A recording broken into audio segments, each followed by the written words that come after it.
اقرأ باسم ربك الذي خلق أعوذ بالله من الشيطان الرجيم بسم الله الرحمن الرحيم رب اشرح لي صدري ويسر لي أمري واحلل عقدة من লিসানি ইয়াফকাহু কওলি। আরবি সমুচ্চারিত ভিন্নার্থক শব্দ নিয়ে আমাদের ধারাবাহিক আয়োজনের আজকের ক্লাসে আপনাদের সবাইকে স্বাগত জানাচ্ছি। আমি মোহাম্মদ উজ্জ্বল হোসাইন। আজকের ক্লাসে আমরা পূর্বের ক্লাসগুলোর ন্যায় আরও 4টি আরবি শব্দের সমজাতীয় উচ্চারণ এবং এর অর্থের ভিন্নতা জানার চেষ্টা করব ইনশাআল্লাহ। ওয়া মা তাওফিকি ইল্লা বিল্লাহ আলাইহি তাওয়াক্কালতু ওয়া ইলাইহি উনীব। তো আমরা শুরু করি। আজকে হচ্ছে আমাদের 16তম পর্ব। তো প্রথম যে শব্দ নিয়ে আলোচনা করব সেটা হচ্ছে ইসমুন। ইসমুন আর একটা হচ্ছে ইসমুন। ইসমুন ইসমুন ইসমুন ইসমুন, একটু ডিফারেন্সটা হচ্ছে একটা হচ্ছে সা সা আর একটা হচ্ছে সা সিন। একটা হচ্ছে সা আর একটা হচ্ছে সিন। দুইটা দুই মাখরাজের, একটু ডিফারেন্স করে উচ্চারণ করতে হবে। মাখরাজগুলো জেনে নেবেন যদি না জেনে থাকেন। একটা হচ্ছে সা আর একটা হচ্ছে সা সিন। সিন এবং সা। তো একটু ডিফারেন্স। ইসমুন ইসমুন মানে হচ্ছে পাপ। ইসমুন মানে হচ্ছে পাপ।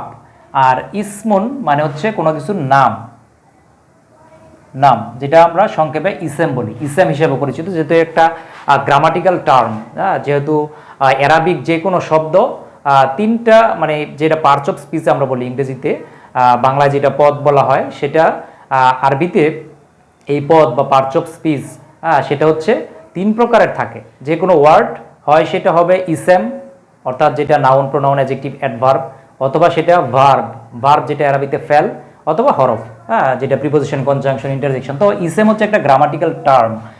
ইসমুন যেটা আমরা সংক্ষেপে বলি ইসেম, আর এটা হচ্ছে ইসমুন।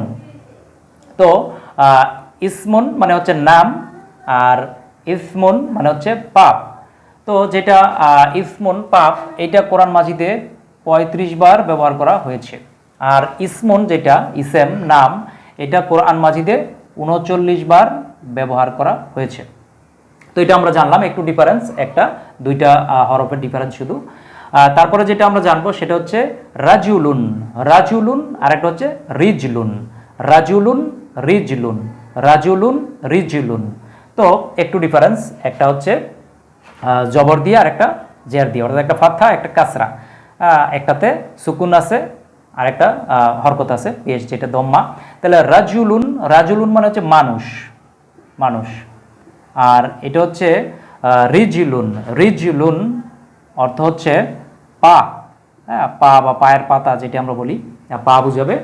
তো রাজুলুন মানুষ, এটা কোরআন মাজিদে 29 বার ব্যবহার করা হয়েছে। আর রিজলুন এটা কোরআন মাজিদে 15 বার ব্যবহার করা হয়েছে।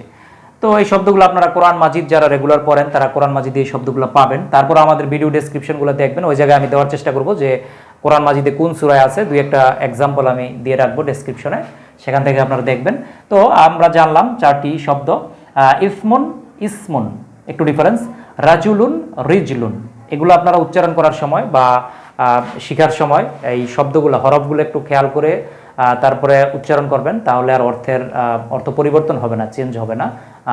তো ধন্যবাদ সবাইকে। আসসালামু আলাইকুম ওয়া রাহমাতুল্লাহি ওয়া বারাকাতুহু।